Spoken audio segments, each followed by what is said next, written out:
Bismillahirrahmanirrahim. Elhamdülillah. Və salatu və selamu ala Rasulillah və ala alihi və ashabi ecmain. Əmmə ba'd.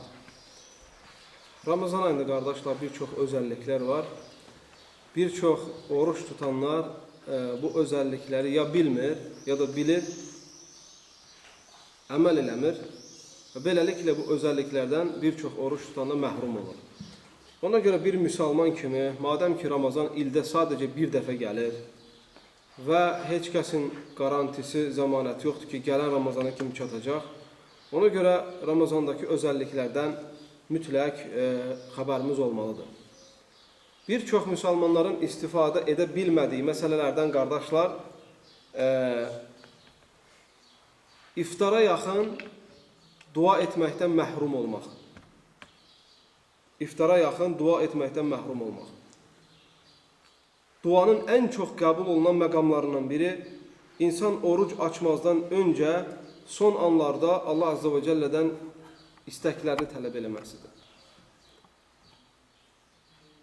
Şeytanın təlbisindəndir ki, bəzi adamları baxırsan ki, həmin o qəbul olunması duanın rica olunan vaxtı boş-boş şeylərlə məşğul eləyir. Nə ilə məşğul eləyir?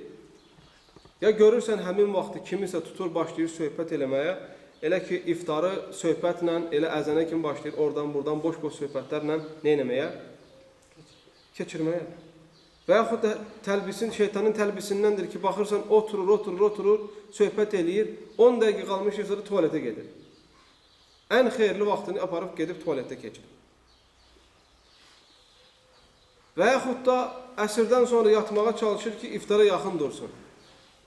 Elcə də müəyyən səbəblərlə, yəni bu xeyirdən məhrum olur. Bir müsəlman kimi, hər bir müsəlman qadın və kişi həris olmalıdır ki, iftardan öncə olunan duadan özünü məhrum etməsin. Həris olmalıdır bu duanı etsin. Hər kəsin, qardaşlar, bizlərin hər kəsin ehtiyacı var, bizlərin hər kəsin Allahdan istədikləri var. İmana ehtiyacımız var, ixlasa ehtiyacımız var, təqvaya ehtiyacımız var, halal rızqıya ehtiyacımız var, övladlarımızın, ailələrimizin salih olmağına ehtiyacımız var, daha da salih olmağına, özümüzün salih olmamıza ehtiyacımız var və fitnə fəsaddan, fitnə fəsad əhlinin şərrindən qorunmağa ehtiyacımız var, cənnətə ehtiyacımız var, cəhənnəmdən uzaq durmağa ehtiyacımız var və bütün ürəyimizdə olan bütün nələrimizi Allahdan istəmək üçün bu böyük bir fürsətdir. Xəstə müsəlmanlar var, borcu olan müsəlmanlar var. Həmçinin müsəlman özü ilə başqa müsəlmanları eyni zamanda dualarında unutmamalıdır. Bu mübarək bir vaxtı, rəhmət edən bir vaxtı, duaların qəbul olan vaxtı müsəlman həris olmalıdır ki, xeyir şeylərlə keçirsin. Mən neçə dəfə o vaxtları bura gəldiyim zaman qardaşların çoxunu boş-boş şeylərlə yayındıqlarını görürdüm. Bunun farkındaydım və qardaşları tənbih eləyirdim ki, eləməyin, gedin məsciddə oturun, gedin dua eləyin, boş-boş şeylə vaxtınızı keçirməyin. Çünki qardaşlar, əməl xeyirli olan vaxtı şeytanın insanı haqdan azdırması da daha çox olur. Yaxşı əməllər və ən təsirli məqamlarda şeytanın insana olan hücumu daha da çoxalır. Bu birinci məsələ. İkinci məsələ qardaşlar, bir çox insanlar hansı ki buna fikir vermir. Ramazanda səhərdən oruc, yəni ki orucu bağlayandan orucu açana kimi bütün hamısı fəzilət vaxtıdır. Bəzi insanlar var gecəni oyaq qalmağa çalışır ki gündüzlər nə bacarır yatsın. Fəcirdən zöhrə kimi, zöhrdən əsrə kimi, əsrdən məğribə kimi. Ondan sonra heç bilmir ki, bu adam sonra da nədən danışır? Mən əlhəmdülillah nə acmamışam, nə də susamamışam. Конечно, sən nə acmayacaqsan, nə susamayacaqsan. Çünki sən döşəyin üstə keçirmişsən bütün vaxtını. Nə eləmişsən ki? 10 cüz Quran sən oxumamışsan, bir 100 hədis sən oxumamışsan, bir xütbə və yaxud da bir dərs sən keçməmişsən, hansısa bir müsəlmanın yardımında sən qoşmamışsan, nə eləmişsən ki? Döşəyin üstə yatmışsan, sən конечно acmayacaqsan. Bunlara deyirlər Ramazanı yatanlar, yatağan ilanlar. Ramazanı döşəyin üzündə keçirənlər, yata-yata. Ramazan gəlməyib ki, qardaşlar, insanlar yatsınlar. Ramazan düzdür, gün uzundur, düzdür, belə hava isti olur və s. kimi. Amma bunlar müsəlman üçün daha da sevindiricidir. Niyə üçün? Çünki dinində nə qədər əziyyət çəkirsənsə, o qədər sənin savabın çoxdur.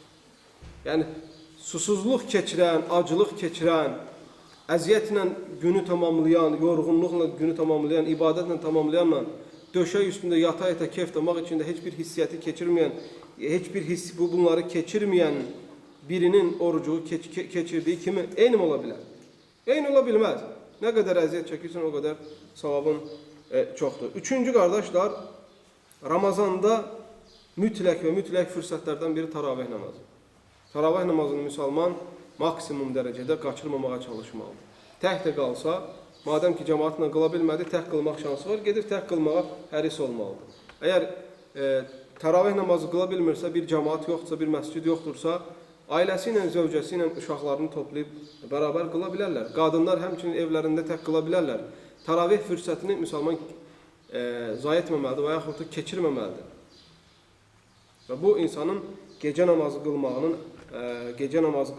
gecəni səhərə kimi qılmağına əvəzdir.